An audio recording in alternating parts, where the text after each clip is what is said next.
Value Zone Hyper Mart Nandamuri Balakrishna గారిచే November 28న నాచారంలో గొప్ప ప్రారంభం. నమస్కారం నవీనాథ్ గారు. నమస్తే అండి శ్రీ గారు. సో మనం చూస్తూ ఉంటాం ప్రతి కుటుంబంలో ఆస్తికి సంబంధించిన గొడవలు అయితే జరుగుతూ ఉంటుంది. దానికి సంబంధించి ఒక లేటెస్ట్ న్యూస్ మనకి ఢిల్లీ హైకోర్టు అయితే ఇవ్వడం జరిగింది. తల్లి ఆస్తి హక్కు మీద కూతురికి ఎలాంటి హక్కు లేదు అని అనౌన్స్ కూడా చేయడం జరిగింది. దీన్ని ఏ రకంగా చూడొచ్చు అంటారు సార్? ఢిల్లీ హైకోర్టు రీసెంట్ గా శాస్త్రి నగర్ లో ఉన్నటువంటి ఒక కేసు సంబంధించి ఒక విశేషమైనటువంటి ఒక తీర్పుని ఇవ్వడం జరిగింది. ముఖ్యంగా ఆడపిల్లల ఆస్తి హక్కు సంబంధించి ఆ కేసు యొక్క డీటెయిల్స్ అని చెప్పి తర్వాత డీటెయిల్స్ లోకి నేను వివరించే ప్రయత్నం చేస్తాను. ఆ కేసు విషయం ఏంటంటే ఎప్పుడో 1985 లో తన కూతురికి కాస్త ఆ ప్రాపర్టీని వాడుకునే నిమిత్తం శాస్త్రీనగర్లో ఉన్నటువంటి తన ఇంటిని ఆ మదర్ ఇవ్వడం జరిగింది. ఫాదర్ లేడు. సో ఈ అమ్మాయి అల్లుడు ఇద్దరు కలిసి ఆ ఇంట్లో 1985 నుంచి కూడా ఉన్నారు. కొద్ది రోజులు అయిన తర్వాత ఏం చేశారంటే, ఇది మా సొంత అమ్మ ప్రాపర్టీ కాబట్టి ఈ ఆస్తిని నేను లీగల్గా అంటే నాకు ఆస్తి హక్కు వస్తుంది, మదర్ త్రూగా నాకు హక్కు వస్తుంది కాబట్టి ఈ ప్రాపర్టీ ఏదైతే ఉందో ఈ ప్రాపర్టీ నాకు రాసేయమని చెప్పి వాళ్ళ మదర్ మీద ఆవిడకి అంత ఫోర్స్ చేయడం జరిగింది.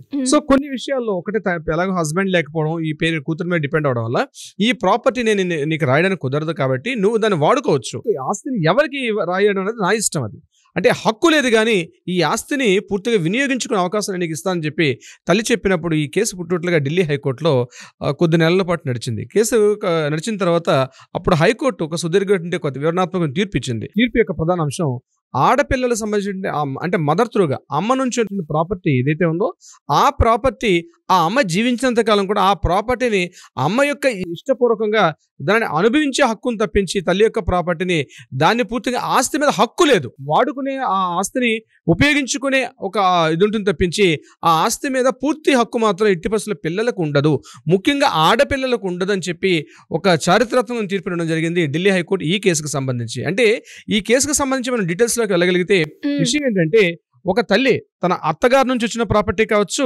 లేకపోతే తనకి ఆడపిల్లల అంటే భరణం అంటారు, అమ్మగారి నుంచి తనకు వచ్చిన భరణం కావచ్చు, జాగ్రత్త గుర్తుపెట్టుకోండి, అమ్మ నుంచి వచ్చిన భరణం కావచ్చు, అత్తవారి నుంచి వచ్చినటువంటి కొంత ఆస్తి కావచ్చు, ఏదేమైనప్పటికీ కూడా ఆ ఆస్తి ఆమె ఉన్నంత కాలం తను మాత్రమే ఉపయోగించుకుంటాం తప్పించి ఆ ప్రాపర్టీకి హక్కు పరంగా ఈ ఆడపిల్లలకు కానీ మగపిల్లలకు కానీ వచ్చే హక్కు లేదు.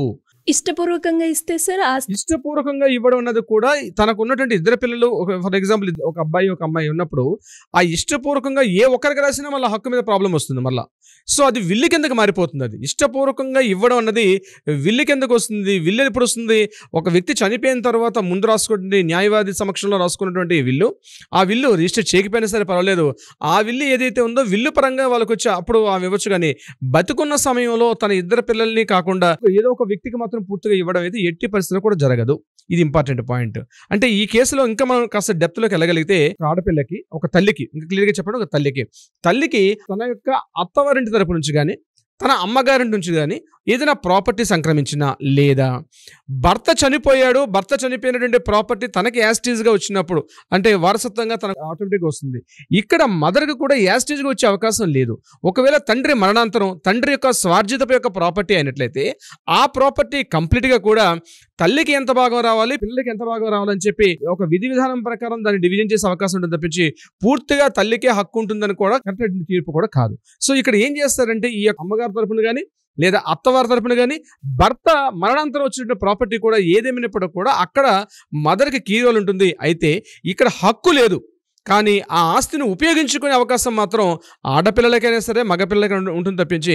ఎందుకంటే ఇక్కడ మళ్ళీ ఆవిడ చిట్ట చివరికి కాస్త వృద్ధాప్యం ఉంటుంది, ఆవిడ కొన్ని సాధక బాధకాలు ఉంటాయి కాబట్టి ఆ ఆస్తి మీద పూర్తి హక్కు అన్నది ఆ తల్లికే ఉంటుంది అని చెప్తూ మనకి ఢిల్లీ హైకోర్టు ఒక చారిత్రాత్మకం తీర్పు ఇవ్వడం జరిగింది. సో దీనిని మనం విశ్లేషణ ఇంకా డీటెయిల్ లోపలికి వెళ్ళగలిగితే ఇంకా ఎన్ని రకాలుగా వస్తుందంటే, ఇక్కడ ఆడపిల్లలు మైనర్సా మరలా మేజర్సా, వాళ్ళు మైనర్గా ఉండేటప్పుడు ఎలా ఉంటుంది? ఇప్పుడు అమ్మాయికి ముఖ్యంగా ఆడపిల్లల విషయంలో ఆ తల్లి ఉంది, తండ్రి లేడు, ఇద్దరు అమ్మాయిలు ఉన్నారు అనుకోండి, ఇద్దరు అమ్మాయిలను ఒక అమ్మాయి అయినా సరే ఆ అమ్మాయికి ఇంకా మ్యారేజ్ కాలేదు. ఇక్కడ మైనర్ మేజర్ అనే క్వశ్చన్ కన్నా ఆ అమ్మాయి యొక్క మేజర్ అయ్యేట అంటే అమ్మాయికి పెళ్లి అయ్యేటంత కూడా ఆ ప్రాపర్టీ మీద టోటల్ గా పోషణ భారం అంతా కూడా ఈ మదర్ పేరు మీదుగా ఉంటుంది. ఒకవేళ మదర్ కాదు, ఒకవేళ ఫాదర్ ఉండేటప్పుడు కూడా ఈవెన్ దో ఫాదర్ కూడా ఇదే రకం రూల్ వర్తిస్తుంది. జనరల్గా అమ్మాయి విషయంలో మాత్రం అమ్మాయి మేజర్ అయిపోయింది కాబట్టి అమ్మాయికి ఆస్తి ఎక్కువ అందదు అని చెప్పే అధికారం లేదు. ఆ అమ్మాయిని పూర్తిగా మ్యారేజ్ చేసి ఒక ఇంటికి పంపించేదాకా పూర్తిగా హక్కు అనేది ఆ తండ్రి బాధ్యత ఉంటుంది. ఆమె యొక్క టోటల్గా కుటుంబ పోషణ కావచ్చు, అమ్మాయి యొక్క అన్ని విషయాల్లో టోటల్గా రెస్పాన్సిబిలిటీ మొత్తం కూడా తండ్రి అయితే తండ్రి, భార్య అయితే భార్య ఉంటుంది. ఒకవేళ తల్లిదండ్రులు దృఢ పక్షంలో మేజర్ పార్ట్ తండ్రికి మాత్రం అబ్బాయిల విషయంలో మేజర్ అమ్మాయిని చూస్తారు. ఆ అమ్మాయి విషయంలో కంపల్సరీ అమ్మాయికి మ్యారేజ్ అయ్యేదాకా ఈ పోషణ భారం అంతా కూడా తండ్రి అయితే తండ్రి, తల్లి అయితే తల్లిదైతే ఉంటుంది సిరిగారు. అండ్ అదే విధంగా సార్ మీరు చెప్పినప్పుడు అంటే తల్లి దగ్గర నుంచి వచ్చిన ప్రాపర్టీ కావచ్చు, లేదంటే అత్తగారి దగ్గరకు వచ్చిన ప్రాపర్టీ కావచ్చు, ఇవి రెండు కాకుండా సొంతంగా తల్లే సంపాదించిన ఏదైతే ఆస్తి ఉంటుందో దాని మీద హక్కు ఉంటుందంటారా ఆడపిల్లలకి? తను స్వార్జితమైనటువంటి ప్రాపర్టీ, ఆ మదర్ జాబ్ చేసో లేదా ఇతరత కారణాల రీత్యా ఆమెకు ఏదైనా ప్రాపర్టీ వచ్చినట్టయితే ఆ ప్రాపర్టీని తను ఎవరికైనా ఇవ్వచ్చు. అంటే బహుమతిగా ఇవ్వచ్చు, లేదా విరాళం ఇవ్వచ్చు, లేకపోతే తన పూర్తిగా ఆ ప్రాపర్టీని అమ్ముకొని ఆ యొక్క అమౌంట్ని రకరకాలుగా యూజ్ చేసుకునే అవకాశం ఎవరైతే స్వార్జిత ప్రాపర్టీ ఉంటుందో వాళ్ళకి అధికారం ఉంటుంది. ఇది కేవలం మదర్ అనే కాదు, ఫాదర్ అనే కాదు, ఇద్దరు కూడా సరిసంగా ఉంటుంది. అయితే ఇక్కడ ఆ ప్రాపర్టీ మదర్ సంపాదించుకున్న ప్రాపర్టీ ఎందుకు మేము చూస్తుంటే కానీ మదర్ వేరేళ్ళకి ఇచ్చేస్తుందని, లేకపోతే ఆ ప్రాపర్టీ అమౌంట్ మాకు ఇవ్వలేదని చెప్పి కోర్టులకు ఎక్కే అధికారం పిల్లలకి అయితే ఎట్టి పరిస్థితులు లేదు. స్వార్జిత ప్రాపర్టీ అయితే అది మదర్ అయినా ఫాదర్ అయినా సరే ఆయన ఏమైనా చేయొచ్చు. ఎవరికైనా గిఫ్ట్ ఇవ్వచ్చు, ఎవరికైనా విరాళం ఇవ్వచ్చు, లేకపోతే తనే అట్టే పెట్టుకోవచ్చు, లేకపోతే తను సేల్ చేసి అమ్మేయవచ్చు. ఇక్కడ పిల్లల యొక్క కంపల్సరీ తీసుకోవాల్సినటువంటి అవసరం అయితే లేదు. పిల్లల యొక్క ఇష్టపూర్వకంగా వాళ్ళ యొక్క రాతపూర్వకంగా వాళ్ళు ఇవ్వాల్సి వస్తుందంటే లేదు. ఓన్లీ ఏన్షియంటల్ ప్రాపర్టీ అంటే పిత్రార్జితమైనటువంటి ఆస్తి ప్రాపర్టీ, తన తల్లిదండ్రుల నుంచి పూర్వీకుల ఆస్తి ఏదైతే వస్తుందో దాని మీద మాత్రమే ఈ మనవలకి కానీ మనవరాలను కానీ అధికారం తప్పించి ఎవరైతే స్వార్జిత ప్రాపర్టీ తీసుకుంటారో దాని మీద ఎటువంటి అధికారం కూడా లేదు. వాళ్ళ ఇష్టాలతో కూడా సంబంధం లేదు. తన స్వార్జిత ప్రాపర్టీ తను ఏమైనా చేసుకోవచ్చు అన్నట్టుగా మనకి చట్టాలు తెలుపుతున్నాయి. సో ఇలా ఎవరికైనా కూడా ఫ్యామిలీకి సంబంధించి ఆస్తి రిలేటెడ్గా ఎలాంటి ఇష్యూస్ ఉన్నా దాని గురించి మీకు కౌన్సిలింగ్ కావచ్చు, మీకు గైడెన్స్ కావాలి అంటే ఏ రకంగా మిమ్మల్ని అప్రోచ్ అయ్యే ఛాన్స్ ఉందంటారు సార్? ప్రత్యేకంగా ఈ ప్రాపర్టీ ఇష్యూస్ ఏదైతే ఉన్నాయో ఈ ఆస్తి పంపకాలు విషయంలో వీటికి కౌన్సిలింగ్ చేసే విధానం చాలా తక్కువగా ఉంటుంది. ఆ ప్రాపర్టీ ఎక్కడి నుంచి వచ్చింది, స్వార్జితమా పిత్రార్జితమా అన్నదాన్ని దృష్టిలో పెట్టుకొని ఆ ప్రాపర్టీని ఎవరెవరికి ఇవ్వాలి అన్న విషయం మీద కంప్లీట్గా మనల్ని వచ్చి సంప్రదిస్తే తగిన న్యాయవాద సలహా లేకుండా చేసుకోవడం వల్ల మీరు తర్వాత ఏదైనా భవిష్యత్తులో వాటి మీద కొన్ని లీగల్ ఇష్యూస్ వచ్చి రేజ్ అయ్యే అవకాశం ఉంటుంది. కాబట్టి తప్పనిసరిగా మీ ఆస్తి పంపకాల విషయంలో ఒక సరైనటువంటి న్యాయవాది యొక్క సలహా సంప్రదింపులు చాలా అవసరం. వితౌట్ ఎనీ అడ్వకేట్ కన్సల్టెన్సీ లేకుండా ఆస్తి పంపకాలు కావచ్చు, లేకపోతే వీలునామా రాసే ప్రక్రియలో కావచ్చు, వితౌట్ అంటే లీగల్ టెర్మినాలజీస్ లేకుండా లీగల్ అంటే చట్ట ప్రకారంగా లేకపోతే ఆ ఆస్తి మళ్ళీ దుర్వినియోగం అవకాశం ఉంటుంది. అది ఇంత కష్టపడిన ప్రాపర్టీ కూడా ఇతరుల చేతుల్లోకి వెళ్ళే అవకాశం ఉంటుంది. కాబట్టి తప్పనిసరిగా ఒక న్యాయవాదిని అయితే సంప్రదించాలి. ఈ విషయంలో మనం ఏదైతే ఈ చేస్తున్నామో దీనికి సంబంధించి కింద స్క్రోల్ అవుతున్నటువంటి నెంబర్ ఏదైతే ఉందో ఈ నెంబర్ కాంటాక్ట్ చేయగలిగితే మన లీగల్ టీం వాళ్ళకి అప్రోచ్ అవుతారు. దీనికి సంబంధించి తగిన విధంగా సలహా సంప్రదింపులు కూడా ఇచ్చే అవకాశం ఉంటుంది.